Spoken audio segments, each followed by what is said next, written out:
31 दिसंबर 2020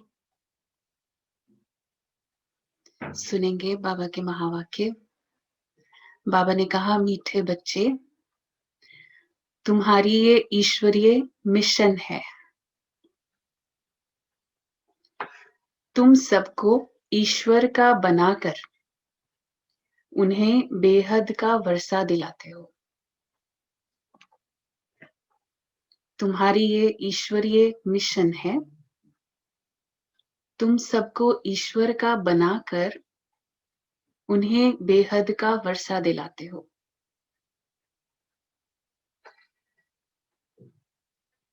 प्रश्न है, कर्मेंद्रियों की चंचलता समाप्त कब होगी? कर्मेंद्रियों की चंचलता समाप्त कब होगी? उत्तर है, जब तुम्हारी स्थिति सिल्वर एज तक पहुंचेगी। सुना? इसका मतलब अभी बाबा के हिसाब से अभी कहाँ तक पहुंचे? कलयुग से इम्प्रूव होते होते, कलयुग में बिल्कुल तमो प्रधान है ना, तो तमो से रजो तक भी अगर है, रजो जो है वो द्वापर युग वाली स्टेज है ना, तो द्वापर युग में तो कर्मेंद्रियों की चंचलता शुरू हो जाती है। तो अगर रजो तक भी पहुंचे हैं तो भी कुछ ना कुछ कर्मेंद्रियां जो है चंचलता दिखाती हैं। और बाबा कह रहे हैं, जब सिल्वर एज तक पहुंचेंगे, जब तुम्हारी स्थिति सिल्वर एज तक पहुंचेगी, अर्थात जब आत्मा त्रेता की सतो स्टेज तक पहुंच जाएगी, तो कर्मेंद्रियों की चंचलता बंद हो जाएगी। अभी तुम्हारी रिटर्न जर्नी है, इसलिए कर्मेंद्रियों को वश में रखना है। अभी तुम्हारी रिटर्न जर्नी है, इसलिए कर्मेंद्रियों को वश में रखना है। कोई भी छिपाकर ऐसा कर्म नहीं करना जो आत्मा पतित बन जाए। अविनाशी सर्जन तुम्हें जो परहेज बता रहे हैं उस पर चलते रहो। अब देखिए, बहुत सारी जो बीमारियां होती हैं, शरीर की भी बीमारियां ना, अगर कोई परहेज कर ले ठीक से तो मेडिसिन की भी जरूरत नहीं पड़ती है, सिर्फ परहेज से ठीक हो जाती है। बहुत सारी चीजें ऐसी होती हैं। तो बाबा जिन चीजों की परहेज बताते हैं, बाबा अभी क्या कह रहे हैं? अविनाशी सर्जन है ना, अविनाशी सर्जन तुम्हें जो परहेज बता रहे हैं उस पर चलते रहो। है ना, उसमें फिर अपनी बुद्धि मिक्स ना हो। बुद्धि मिक्स तभी होती है जब ये कर्मेंद्रियां बोलती है ना, जैसे शरीर के लिए जो हम परहेज करते हैं, सपोज भोजन की, या डॉक्टर ने जो भी बताया है, ये नहीं खाना है, मीठा नहीं खाना है, ऑयली नहीं खाना है, समझो ऐसा बताया है। फिर बीच बीच में जो कभी थॉट आता है कि चलो थोड़ा सा खा लो, आ जाता है ना कभी। वैसे तो हम कर ही रहे हैं परहेज, लेकिन चलो थोड़ा सा तो चलता है।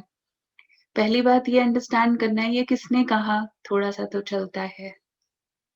बुद्धि को तो समझ आया हुआ था कि ये ठीक नहीं है मेरे लिए। फिर मेरी बुद्धि की जजमेंट को किसने कमजोर कर दिया?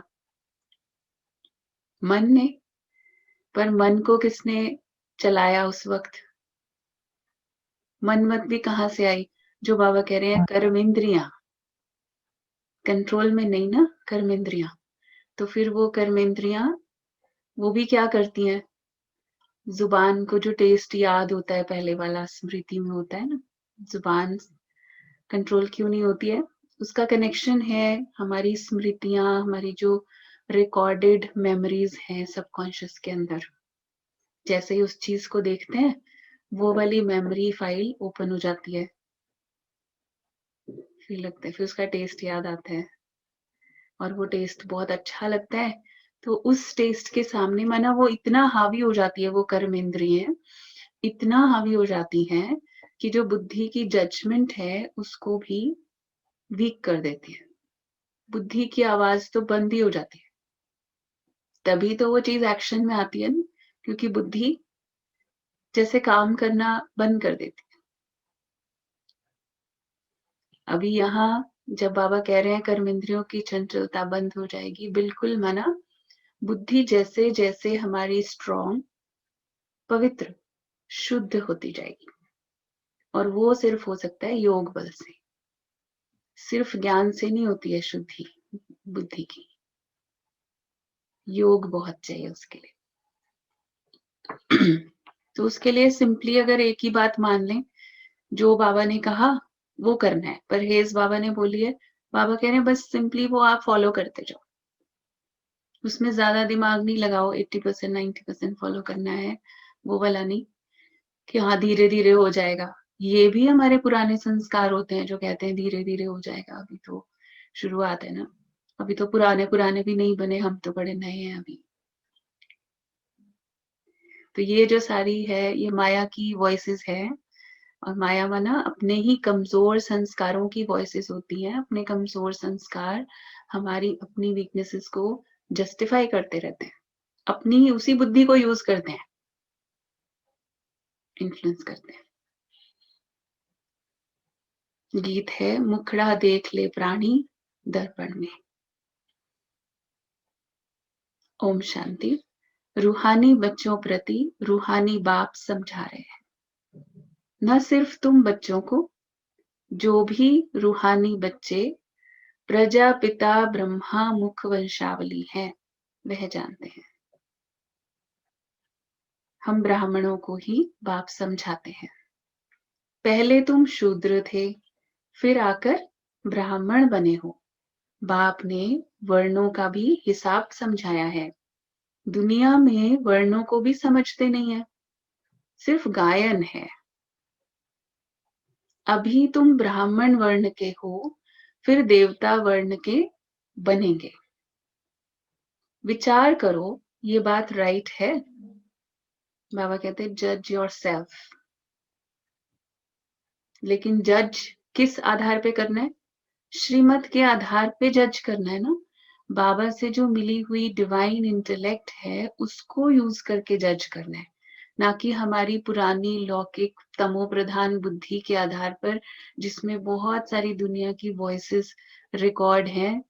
लोग कैसे कहते हैं, वो क्या समझते हैं, फलाना क्या कहेगा, वो वाली जो वॉइसेस हैं उसके आधार से अगर जज करेंगे तो जजमेंट रॉन्ग हो जाएगी। या फिर मेजॉरिटी कहाँ चल रही है, मेजॉरिटी क्या कह रही है, कोई भी ऐसी चीजों के आधार पर, पुराने बिलीफ्स के आधार पर अगर हम जज करेंगे तो जजमेंट गलत हो जाएगी। उन सारे इन्फ्लुएंसेस से पहले तो अपने आप को फ्री करना है। फिर बाबा कहते हैं जज योर सेल्फ, मीन्स आप खुद जज करो, किसी के प्रभाव में नहीं। चलो अभी पूरी तरह से ईश्वरीय प्रभाव में भी नहीं आए, बुद्धि उतनी शुद्ध नहीं बनी कि समझ आए कि भगवान क्या कह रहे हैं, लेकिन एटलीस्ट जो रॉन्ग इन्फ्लुएंसेस हैं, लोगों के जो इन्फ्लुएंसेस हैं, उससे निकल करके बी योर सेल्फ फर्स्ट। आपको क्या लगता है? बाबा हमारी बुद्धि चलवाते हैं कि थोड़ा चलाओ, सोचो, देखो कि आपको लगता है कि ये बात राइट है, चाहे वो मेजॉरिटी कह रही है। तो अब बाबा जो बात बता रहे हैं ज्ञान भी, वो भी लोगों की वॉइसेस के आधार पे जज नहीं करना है। बाबा कहते हैं जज योर सेल्फ, हमारी बात सुनो और भेंट करो, कंपेयर करो। फिर शास्त्र जो जन्म जन्मांतर सुने हैं और जो ज्ञान सागर बाप समझाते हैं, उनकी भेंट करो, माना कंपेयर करो, राइट क्या है। ब्राह्मण धर्म अथवा कुल बिल्कुल भूले हुए हैं। जो शास्त्रों में भले वर्णन करते हैं, ब्राह्मणों की भी बात करते हैं, ब्राह्मण वर्ण की बात करते हैं, लेकिन बाबा कहते बिल्कुल भूले हुए हैं। तुम्हारे पास विराट रूप का चित्र राइट बना हुआ है, इस पर समझाया जाता है। बाकी इतनी भुजाओं वाले चित्र जो बनाए हैं और देवियों को हथियार आदि बैठ दिए हैं, वह सब है रॉन्ग। ये भक्ति मार्ग के चित्र हैं। इन आंखों से सब देखते हैं परंतु समझते नहीं हैं। कोई के ऑक्यूपेशन का पता ही नहीं है। अभी तुम बच्चों को अपनी आत्मा का पता पड़ा है और 84 जन्मों का भी मालूम पड़ा है। जैसे बाप तुम बच्चों को समझाते हैं, तुमको फिर औरों को समझाना है। शिव बाबा तो सबके पास नहीं जाएंगे, जरूर बाप के मददगार चाहिए ना। इसलिए तुम्हारी है ईश्वरीय मिशन। तुम सबको ईश्वर का बनाते हो, समझाते हो वह हम आत्माओं का बेहद का बाप है। उनसे बेहद का वर्षा मिलेगा। जैसे लौकिक बाप को याद किया जाता है, उनसे भी जास्ती पारलौकिक बाप को याद करना पड़े। उससे तो हद का वर्षा मिलता है लौकिक से। अब जिससे इतना बेहद का वर्षा मिल रहा है तो उसको याद भी बाबा कहते ज्यादा करना पड़े। लौकिक बाप तो अल्पकाल के लिए सुख देते हैं, बेहद का बाप बेहद का सुख देते हैं। ये अभी आत्माओं को ज्ञान मिलता है। अभी तुम जानते हो 3 बाप हैं, लौकिक, पारलौकिक और अलौकिक। बेहद का बाप अलौकिक बाप द्वारा तुमको समझा रहे हैं। इस बाप को कोई भी जानते नहीं। ब्रह्मा की बायोग्राफी का किसी को भी पता नहीं। उनका ऑक्यूपेशन भी जानना चाहिए ना। शिव की, श्री कृष्ण की महिमा गाते हैं, बाकी ब्रह्मा की महिमा कहाँ। निराकार बाप को जरूर मुख तो चाहिए ना, जिससे अमृत दे। भक्ति मार्ग में बाप को कभी यथार्थ रीति याद नहीं कर सकते। देखिए सभी भगवान को याद कर रहे हैं भक्ति मार्ग में, लेकिन बाबा क्या कह रहे हैं, यथार्थ रीति नहीं कर सकते। अभी तुम जानते हो, समझते हो शिव बाबा का रथ ये है। तो अभी हम कहाँ याद करेंगे शिव बाबा को, ब्रह्मा के तन में याद करते हैं। क्योंकि बाबा ने कहा संगम युग पे मैं कहाँ मिलता हूँ, अपना एड्रेस बताते हैं ना बाबा, मीटिंग पॉइंट बताते हैं कि मैं ब्रह्मा के तन में यहाँ आया हुआ हूँ, मुझसे मिलना है, मुझसे बात करनी है तो इनके पास आ जाओ। भले पहले साकार में, उसके बाद अव्यक्त में। अभी भी अगर शिव बाबा से मिलना है तो ब्रह्मा बाबा के द्वारा अव्यक्त वतन में कभी भी, एनी टाइम। कोई टाइम लिमिटेशन नहीं है, कोई ड्यूरेशन ऐसा नहीं है, कोई नंबर नहीं लगाना पड़ता, अपॉइंटमेंट लेने की जरूरत नहीं है। इसलिए कभी भी मिल सकते हैं। फिर बाबा कहते ये शिव बाबा का रथ है, रथ को भी श्रृंगार करते हैं ना। जैसे मोहम्मद के घोड़े को भी सजाते हैं, रथ की भी वैल्यू हो जाती है ना। उसमें कौन बैठा है उससे उस रथ की और वैल्यू हो जाती है। तो तुम बच्चे कितना अच्छी रीति मनुष्यों को समझाते हो। तुम सभी की बड़ाई करते हो, बोलते हो तुम ये देवता थे, फिर 84 जन्म भोग तमो प्रधान बने हो, अब फिर सतो प्रधान बनना है तो उसके लिए योग चाहिए। परंतु बड़ा मुश्किल कोई समझते हैं। समझ जाए तो खुशी का पारा चढ़े, समझाने वाले का तो और ही पारा चढ़ जाए। अगर समझाया है तो अनुभव किया होगा कि समझने वाले को अगर समझ आ गया उसको तो खुशी होगी ही, लेकिन समझाने वाले को कितनी खुशी होती है, क्योंकि उसका कितना चिंतन भी चलता है। और उसमें फिर अगर समझ आ जाए दूसरे को तो और भी खुशी होती है कि उसको बाप की बात समझ में आ गई। बेहद के बाप का परिचय देना कोई कम बात है क्या। समझ नहीं सकते, कहते हैं ये कैसे हो सकता है, बेहद के बाप की जीवन कहानी सुनाते हैं। अब बाप कहते हैं, बच्चे पावन बनो। तुम पुकारते थे ना कि हे पतित पावन आओ। गीता में भी मन मना भव अक्षर है, परंतु उनकी समझानी कोई के पास है नहीं।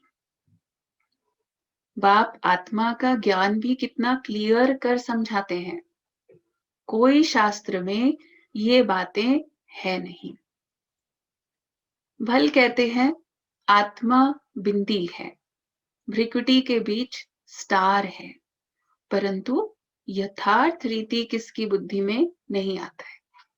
फिर भी कोई ऐसे दिखाएंगे ना, अगर उसको पिक्चराइज भी करेंगे तो वो आत्मा को ज्योति की तरह, जैसे एक लौ होती है, फ्लेम होती है ना, ऐसे करके दिखा देंगे। या फिर आत्मा निकल रही है शरीर से तो पूरा का पूरा वो शरीर का आकार दिखा देंगे आत्मा का। यथार्थ रीति ये भी पता नहीं है कि आत्मा का स्वरूप क्या है, सिर्फ एक बिंदु है, ये नहीं पता। तो बाबा कहते वो भी जानना पड़े। कलयुग में है ही अनराइटियस, सतयुग में सब है राइटियस। भक्ति मार्ग में मनुष्य समझते हैं ये सब ईश्वर से मिलने के रास्ते हैं। वो बोलते हैं कहीं से भी चले जाओ, लेकिन पहुंचेंगे तो वही, डेस्टिनेशन तो एक ही है, मंजिल तो एक ही है, ऐसा समझते हैं। इसलिए तुम पहले फॉर्म भराते हो, यहाँ क्यों आए हो। अगर किसकी बुद्धि में ये है कि ये भी रास्ता वहीं जाता है, वो भी वहीं जाता है, तो वो समझ आ जाएगा ना कि किस लिए आए हैं। Purpose of your visit form में लिखा होता है। तो बाबा कहते हैं इसमें भी तुमको बेहद के बाप का परिचय देना है। फॉर्म भराते ही वहीं से ही शुरू हो जाता है परिचय। प्रश्न पूछते हो आत्मा का बाप कौन है, पहले लिखेंगे शरीर का नाम, शरीर के पिता का नाम, उसके बाद आत्मा के पिता का नाम। तो कोई तो कंफ्यूज हो जाते हैं, कोई फिर अपने किसी गुरु का, किसी देवी देवता का, किसका नाम लिखते हैं। अब बाबा कहते सर्वव्यापी कहने से तो कोई अर्थ नहीं निकलता। पिता है ना, पिता सर्वव्यापी थोड़ी हो सकता है। सबका बाप कौन, ये है मुख्य बात। अपने अपने घर में भी तुम समझा सकते हो। आपकी अपनी अपनी घर में अपने परिवार के साथ गीता पाठशाला है ना, तो उसको गीता पाठशाला बनाया जा सकता है, वहां से समझाना शुरू कर सकते हैं। Charity begins at home. एक दो मुख्य चित्र, सीढ़ी, त्रिमूर्ति, झाड़, ये बहुत जरूरी है।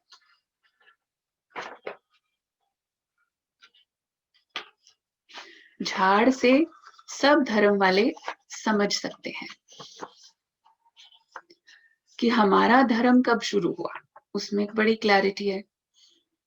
हम इस हिसाब से स्वर्ग में जा सकते हैं। जो आते ही पीछे हैं वो तो स्वर्ग में जा ना सके,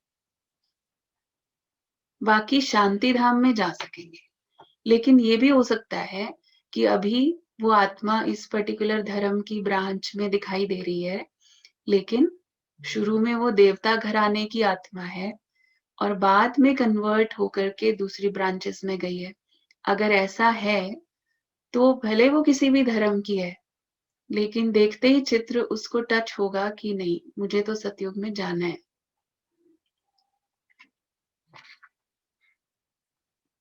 नहीं तो बाकी सब भी बाबा कह रहे हैं शांति धाम में तो जाएंगे ही, मुक्ति तो सबको मिलेगी ही।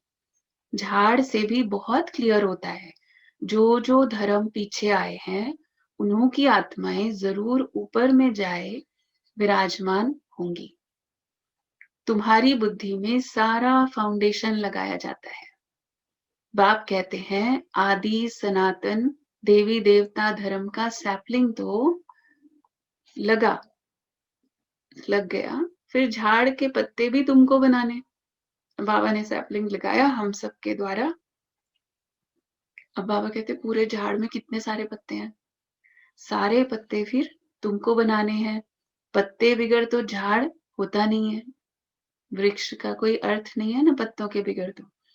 इसलिए बाबा पुरुषार्थ कराते रहते हैं, आप समान बनाने के लिए। पहले हम बाप समान बनने का पुरुषार्थ करते हैं और फिर साथ ही साथ औरों को भी आप समान बनाने की मेहनत करते हैं। और धर्म वालों को पत्ते नहीं बनाने पड़ते, क्योंकि उनके पत्ते तो ऊपर से नीचे आ ही जाते हैं, अपने आप आ जाते हैं अपने समय पर। जैसे ही वो धर्म की स्थापना होती है, बाकी सब आने शुरू हो जाते हैं। तो बाबा कहते हैं वह तो ऊपर से आते हैं, फाउंडेशन लगाते हैं, फिर पत्ते पीछे ऊपर से आते जाते हैं। तुम फिर झाड़ की वृद्धि के लिए ये प्रदर्शनी आदि करते हो। अब हम पत्तों को ढूंढने के लिए क्या करते हैं? प्रदर्शनी करते हैं और प्रोग्राम्स करते हैं। बाबा कहते हैं इससे पत्ते लगते हैं और फिर कभी कभी क्या होता है, तूफान आने से गिर पड़ते हैं, मुरझा जाते हैं। इतने सारे आए पत्ते, इतने सारे लगे, एक बार प्रदर्शनी की, 100 लोग आ गए कोर्स करने के लिए। फिर उस 100 में से तूफान लगे, थोड़े से झड़ गए, उसमें से 50 रह गए, 20 रह गए, कोई फिर उसमें भी मुरझा गए। तो कई बार उस 100 में से 2-3 ही बचते हैं बस। तो वृद्धि में भी समय लगता है ना। तो बाबा कहते हैं ये आदि सनातन देवी देवता धर्म की स्थापना हो रही है, इसमें लड़ाई आदि की कोई बात नहीं है।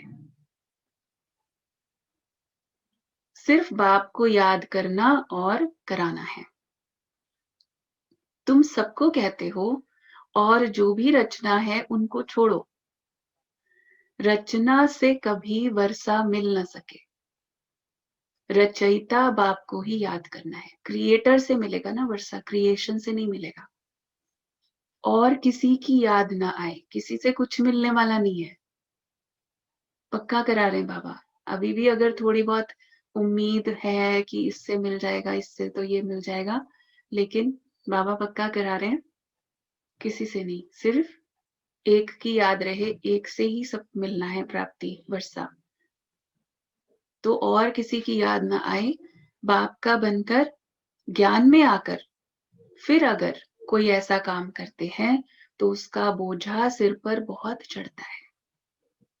बाप पावन बनाते हैं और फिर ऐसा कुछ काम करते हैं तो और ही पतित बन पड़ते हैं। पहले जो कर्म किए वो अलग बात है, अनजाने में किए, बिल्कुल अज्ञानता में किए, लेकिन बाबा का बन करके फिर बाबा कह रहे हैं अगर ऐसे कोई काम करते हैं तो पहले से भी ज्यादा और ही पतित बन पड़ते हैं। इसलिए बाबा कहते हैं ऐसा कोई काम नहीं करो जो घाटा पड़ जाए। तभी तो बाबा चार्ट की बात करते रहते हैं ना बार बार कि रोज अपनी चेकिंग, एक्चुअली तो हर पल हर सेकंड अपनी चेकिंग चलती रहे। बाप की ग्लानि होती है ना, एक अपना घाटा हुआ, फिर बाबा की ग्लानि कराई, पूरे कुल की जैसे ग्लानि कराई। तो बाबा कहते हैं ऐसा कर्म नहीं करो जो विकर्म जास्ती हो जाए। परहेज भी रखनी है, दवाई में भी परहेज रखी जाती है ना। डॉक्टर कहे ये खटाई आदि नहीं खाना है तो मानना चाहिए ना। डॉक्टर की बात माननी चाहिए ना। कर्मेंद्रियों को वश करना पड़ता है। ऐसे थोड़ी है कि अभी डॉक्टर को पता नहीं चलेगा। डॉक्टर को पता चलेगा या नहीं चलेगा, लेकिन नुकसान तो अपना हो रहा है ना। बाकी वो भी एक अलग सब्जेक्ट है समझने का कि इस डॉक्टर को पता चलता है कि नहीं चलता है। तो बाबा कहते हैं अगर छिपा कर खाते रहेंगे तो फिर दवाई का असर नहीं होगा। डॉक्टर भी समझेगा ना कि दवाई तो ये ले रहा है रोज, लेकिन इसको असर नहीं हो रहा। और खुद को भी पता है, किसी को बताएं ना बताएं, किसी को पता चले ना पता चले, दवाई तो रोज ले रहे हैं लेकिन असर नहीं हो रहा। रोज मुरली पढ़ते हैं, सुबह उठ के भी बैठते हैं, लेकिन फिर दिन भर में जो बाकी चीजों की परहेज होनी चाहिए, कभी बाबा कहते छिपा करके कुछ कर लेंगे तो फिर दवाई का असर नहीं होगा। इसको कहा जाता है आसक्ति। आसक्तिवश कोई भी चीज, आसक्ति माना इतना ज्यादा किसी चीज से के प्रति आकर्षण और अटैचमेंट है, जैसे कि उस चीज के बिना रह नहीं सकते। ऐसा नहीं होता है कि वो चीज चाहिए, नीड नहीं है, जरूरत नहीं है, आसक्ति है। अगर जरूरत के हिसाब से देखेंगे, थोड़ा सा जज करेंगे, तो खुद को भी अंदर से आंसर आ जाएगा कि नहीं चाहिए। जैसे खाना खा रहे हैं, भूख जितनी थी खा लिया, पेट भर गया, अभी कोई पूछता है एक और रोटी ले लो, नहीं चाहिए। ऐसे ही होता है ना। लेकिन अगर समोसा आ जाए तो उसके बाद वो जरूरत नहीं है, आसक्ति है। रोटी नहीं चाहिए, लेकिन समोसा छोड़ेंगे नहीं। तो ये क्या हुआ? ऐसे ही बहुत सारी ऐसी चीजें हैं जिसकी आसक्ति, कोई भी चीज हो सकती है, कोई भी, जरूरी नहीं सिर्फ खाने की चीज है। वो किसी व्यक्ति के रूप में, किसी को बातों की आसक्ति बहुत होती है, बातें करेंगे तो वो बस खत्म ही नहीं करेंगे। इतना मजा आता है, पता ही नहीं चलता, 1 घंटा 2 घंटा कोई गॉसिपिंग में, इसकी उसकी। अब आप देखिए, एक तरफ मुरली सुनता रहे कोई, और दूसरी तरफ फिर किसी किसी की निंदा चुगली ग्लानि करता रहे, तो लीकेज हो रही है ना पावर्स की। तो ऐसे बहुत सारी चीजें, आप खुद ही खुद को चेक करना है कि कहाँ कहाँ परहेज थोड़ा सा अगर ऊपर नीचे होता है, तो फिर इसलिए असर नहीं हो रहा है। बाप भी शिक्षा देते हैं, ये नहीं करो, सर्जन है ना। लिखते हैं बाबा, मन में संकल्प बहुत आते हैं। बाबा कहते खबरदार रहना है, गंदे स्वप्न, मनसा में संकल्प आदि बहुत आएंगे, इनसे डरना नहीं है। सतयुग त्रेता में ये बातें होती नहीं। तुम जितना आगे नजदीक होते जाएंगे, सिल्वर एज तक पहुंचेंगे, तब कर्मेंद्रियों की चंचलता बंद हो जाएगी, कर्मेंद्रियां वश हो जाएंगी। सतयुग त्रेता में वश थी ना, वहां पे तो पूरी ऑर्डर में चल रही थी ना, हम ही थे, तब भी राजा हम ही थे, आत्मा यही वाली थी ना। तो उसने वो वाली स्टेज एक्सपीरियंस की हुई है, तो अभी फिर से होनी है, करनी ही है। तो बाबा कहते तुम जितना नजदीक आते जाएंगे, हम्म, तो बाबा कहते खबरदार रहना है, गंदे स्वप्न, मनसा में संकल्प आदि बहुत आएंगे, इनसे डरना नहीं है। सतयुग त्रेता में ये बातें होती नहीं, इनसे डरना नहीं है। मना ये भी नहीं है कि केयरलेस होकर के चलने दो संकल्प जो चल रहा है, ऐसा नहीं ना कि हमने कर्म तो नहीं किया, चलो थॉट में ही आ रहा है। डरना नहीं है, माना ये नहीं आ जाए अंदर से डिसअपॉइंटमेंट होती है, जैसे कि मेरे से तो हो ही नहीं रहा है, वो नहीं आए। लेकिन अगर आया और चेकिंग हो रही है, दिखाई दे रहा है कि ये श्रीमत अनुसार नहीं है जो भी थॉट आया, तो फिर उसको ठीक तो करना चाहिए ना। वहां पर फिर ज्ञान यूज करके उसको, ज्ञान से या योग से बाबा के पास बैठ जाएं, एकदम शांति में बैठ जाएं, और फिर उसको ठीक करें, उसको ट्रांसफॉर्म करें। तो बाबा कहते तुम जितना आगे नजदीक होते जाएंगे, सिल्वर एज तक पहुंचेंगे, तब कर्मेंद्रियों की चंचलता बंद हो जाएगी। तो इससे अपनी स्टेज की चेकिंग हम खुद ही कर सकते हैं कि अभी कहाँ तक पहुंचे हैं, रज्जो तक पहुंचे हैं या सतु तक पहुंच गए हैं। फाइनली तो सतो प्रधान बनना है ना। कर्मेंद्रियां वश हो जाएंगी, सतयुग त्रेता में वश थी ना, जब उस त्रेता की अवस्था तक आओ तब वश होंगी। फिर सतयुग की अवस्था में आएंगे तो सतो प्रधान बन जाएंगे, फिर सब कर्मेंद्रियां पूरी वश हो जाएंगी। कर्मेंद्रियां वश थी ना, नई बात थोड़ी है। आज कर्मेंद्रियों के वश हैं, कल फिर पुरुषार्थ कर कर्मेंद्रियों को वश कर लेते हैं। वह तो 84 जन्मों में उतरते आए हैं, अभी रिटर्न जर्नी है। सबको सतोप्रधान अवस्था में जाना है, अपना चार्ट देखना है। हमने कितने पाप कितने पुण्य किए हैं। बाप को याद करते करते आयरन एज से सिल्वर एज तक पहुंच जाएंगे। तो कर्मेंद्रियां वश हो जाएंगी।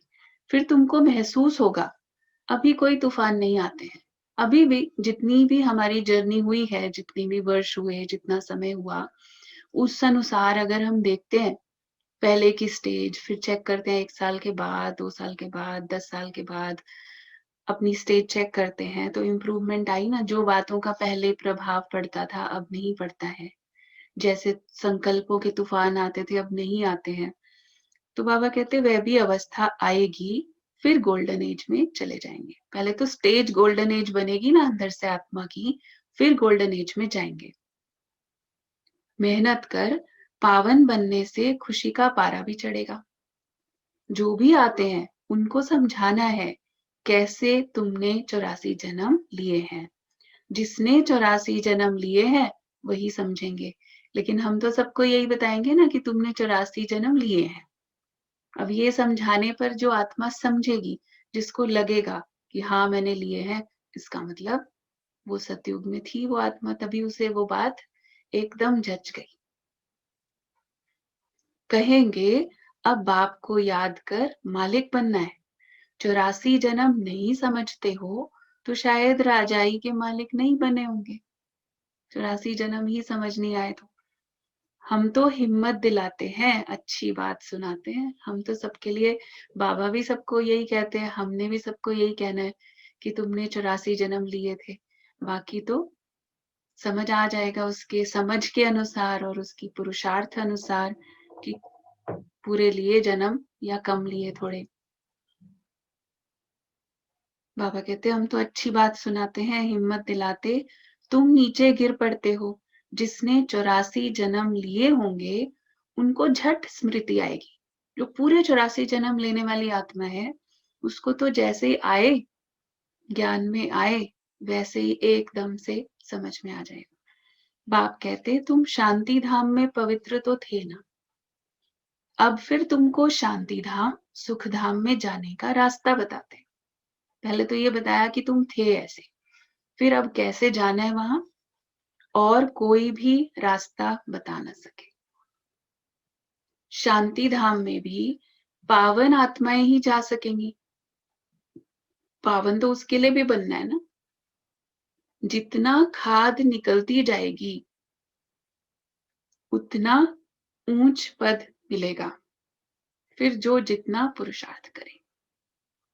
हर एक के पुरुषार्थ को तो तुम देख रहे हो, बाबा भी बहुत अच्छी मदद करता है। ये तो जैसे पुराना बच्चा है, हर एक की नब्ज को समझते हो ना। सयाने जो होंगे वे झट समझ जाएंगे। बेहद का बाप बेहद का बाप है, उनसे जरूर स्वर्ग का वर्षा मिलना चाहिए। मिला था, अब नहीं है, फिर मिल रहा है। एम ऑब्जेक्ट सामने खड़ा है। बाप ने जब स्वर्ग की स्थापना की थी तुम स्वर्ग के मालिक थे, फिर 84 जन्म ले नीचे उतरते आए हो। अभी है ये तुम्हारा अंतिम जन्म। हिस्ट्री रिपीट तो जरूर करेगी ना। ये अंतिम जन्म आ गया, फिर से रेपिटेशन होगी। तुम सारा 84 का हिसाब बताते हो। जितना समझेंगे उतना, झाड़ की बात हो रही है ना आज, उतना पत्ते बनते जाएंगे। जो जो समझते गए वो झाड़ के पत्ते बनते जाएंगे। तुम भी बहुतों को आप समान बनाते हो ना। तुम कहेंगे हम आए हैं सारे विश्व को माया की जंजीरों से छुड़ाने। बाप कहते हैं मैं सबको रावण से छुड़ाता। तुम बच्चे भी समझते हो बाप ज्ञान का सागर है। तुम भी ज्ञान प्राप्त कर मास्टर ज्ञान सागर बनते हो। ज्ञान अलग है, भक्ति अलग है। तुम जानते हो भारत का प्राचीन राजयोग बाप ही सिखलाते हैं, कोई मनुष्य सिखला नहीं सकते। परंतु ये बात सबको कैसे बताएं। यहाँ तो असुरों के विघ्न भी बहुत पड़ते हैं। आगे तो समझते थे शायद कोई किचड़ा डालते हैं, वो तो ऐसे सिंबॉलिकली दिखाते हैं ना, यज्ञ रचते थे ब्राह्मण, तो जो असुर होते थे वो इसलिए कि सफल ना हो इनका यज्ञ, तो वो कुछ ना कुछ ऐसा कचरा, कुछ मांस, जैसे पशुओं का मांस, कुछ ऐसी ऐसी चीजें वो ऊपर से फेंक देते थे उसमें। तो ऐसी कथाएं सुनते हैं तो ऐसे लगता है कि शायद हाँ ऐसे ही हुआ होगा, लेकिन बाबा उसका अर्थ समझाते हैं कि बहुत सूक्ष्म अर्थ है कि यहाँ असुरों के विघ्न बहुत पड़ते हैं। अविकारी बुद्धि वाले कोई बीच में आएंगे तो वो ऐसी ऐसी बातें करेंगे, वातावरण को खराब करेंगे, तो वो एक तरह से यज्ञ में विघ्न डालते हैं ना। तो अभी तुम समझते हो ये विघ्न कैसे डालते हैं, इसमें कोई कचरा डालने की बात नहीं है, और ना ही ये यज्ञ, ये हवन कोई स्थूल अग्नि है।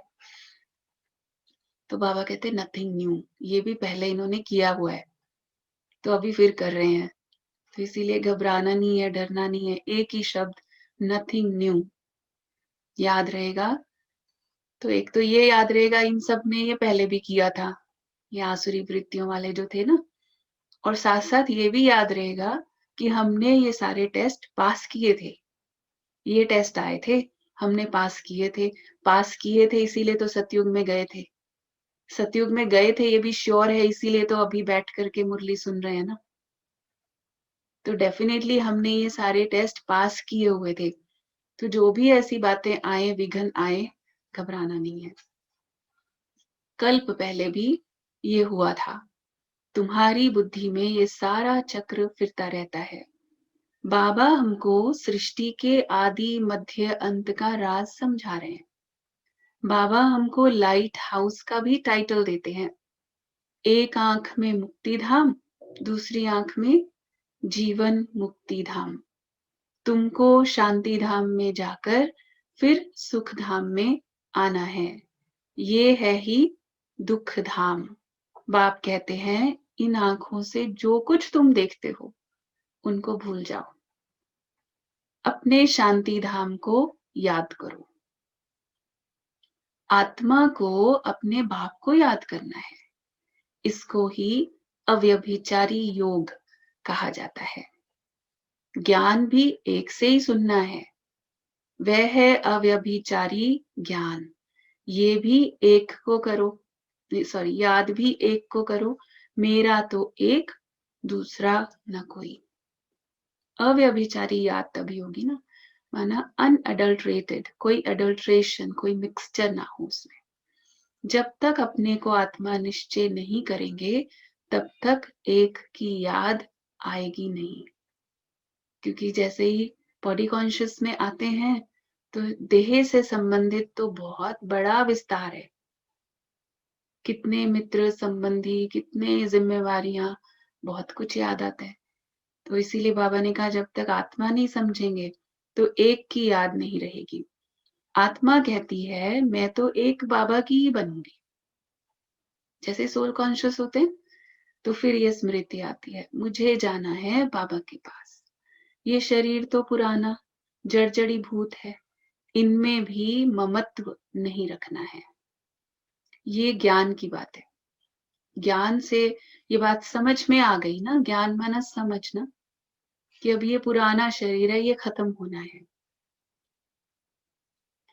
और ऐसे नहीं कि शरीर की संभाल नहीं करनी है,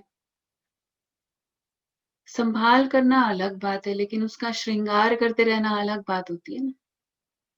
शरीर को ही सजाते रहते हैं तो कितना ज्यादा अटैच हो गए हैं। अंदर में समझना है ये पुरानी खाल है, इनको तो अब छोड़ना है। संभाल भी इसलिए कर रहे हैं कि मुझ आत्मा ने इस शरीर में रह करके पुरुषार्थ करना है, तो ये शरीर ठीक रहेगा, ठीक रहे, हेल्दी रहे, स्वस्थ रहे, चलता रहे अंत तक संगम युग के, तो ठीक रहेगा, पुरुषार्थ चलता रहेगा ना ठीक से। आज अगर कुछ भी कष्ट होता है, तकलीफ होता है, उठा नहीं जाता, मुरली में बैठा नहीं जाता, तो मुश्किल होती है ना। इसलिए बाबा कहते हैं तो ऐसे नहीं कि शरीर की संभाल नहीं करनी, मगर संभाल करते अंदर में समझना है ये पुरानी खाल है, इनको तो अब छोड़ना है। तुम्हारा है बेहद का सन्यास, वह तो जंगल में चले जाते हैं, तुमको घर में रहते याद में रहना है। याद में रहते रहते तुम भी शरीर छोड़ सकते हो। कहाँ भी हो तुम बाप को याद करो। याद में रहेंगे, स्वदर्शन चक्रधारी बनेंगे, तो कहाँ भी रहते तुम ऊंच पद पा लेंगे। जितना इंडिविजुअल मेहनत करेंगे उतना पद पाएंगे। घर में भी रहते याद की यात्रा में रहना है, कहां पर भी है। अभी फाइनल रिजल्ट में थोड़ा टाइम पड़ा है। कोई कोई होते हैं जो लास्ट में भी समझो कभी रियलाइज नहीं हुआ, पहले टाइम वेस्ट करते रहे, लास्ट के दिनों में उसको एकदम से स्टूडेंट को रियलाइज हुआ मेरा तो बहुत सिलेबस पड़ा हुआ है अभी, और अपना एक्स्ट्रा टाइम लगा के मेहनत करके कैसे भी करके कवर अप कर लेते हैं। ऐसे भी होते हैं स्टूडेंट्स। तो अभी भी बाबा कह रहे हैं अभी फाइनल रिजल्ट में थोड़ा टाइम पड़ा हुआ है, तो अभी भी अगर जो भी अलबेलापन है, केयरलेसनेस है, अभी भी उसको अगर हम छोड़ करके एकदम लग जाएं पुरुषार्थ में, तो बहुत अच्छा पद पा सकते हैं। फिर नई दुनिया भी तैयार चाहिए ना। अभी कर्मातीत अवस्था हो जाए तो सूक्ष्म वतन में रहना पड़े, सूक्ष्म वतन में रहकर भी फिर जन्म लेना पड़ता है। सभी सूक्ष्म वतन में तो नहीं जाएंगे, तो जो गए भी एडवांस पार्टी की आत्माएं भी तो आगे जाकर के जन्म लेती हैं। आगे चलकर तुमको सब साक्षात्कार होगा। अच्छा, मीठे मीठे सिकिलधे बच्चों प्रति माता पिता बाप दादा का याद प्यार और गुड मॉर्निंग। रूहानी बाप की रूहानी बच्चों को नमस्ते। हम रूहानी बच्चों की रूहानी बाप दादा को याद प्यार गुड मॉर्निंग गुड मॉर्निंग, नमस्ते। शुक्रिया। हैप्पी सतगुरुवार। हैप्पी सतगुरुवार। धारणा के लिए मुख्य सार है।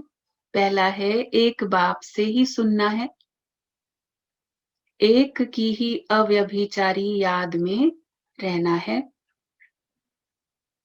इस शरीर की संभाल रखनी है, लेकिन ममत्व नहीं रखना है। शरीर की संभाल करनी है लेकिन अटैचमेंट नहीं। अपने ही शरीर से नहीं तो इतनी अटैचमेंट हो जाती है कि बात मत पूछो। अब जो समझते हैं उनकी फिर चेकिंग भी सूक्ष्म चलती है इस बात की। दूसरा है बाप ने जो परहेज बताई है उसे पूरा पालन करना है। बाप ने जो परहेज बताई है उसे पूरा पालन करना है। कोई भी ऐसा कर्म नहीं करना है जो बाप की ग्लानि हो, पाप का खाता बने।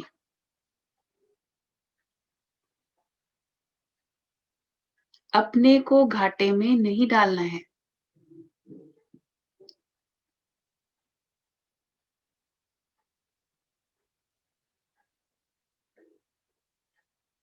वरदान है अपनी विशाल बुद्धि रूपी तिजोरी द्वारा, अपनी विशाल बुद्धि रूपी तिजोरी द्वारा ज्ञान रत्नों का दान करने वाले महादानी भव।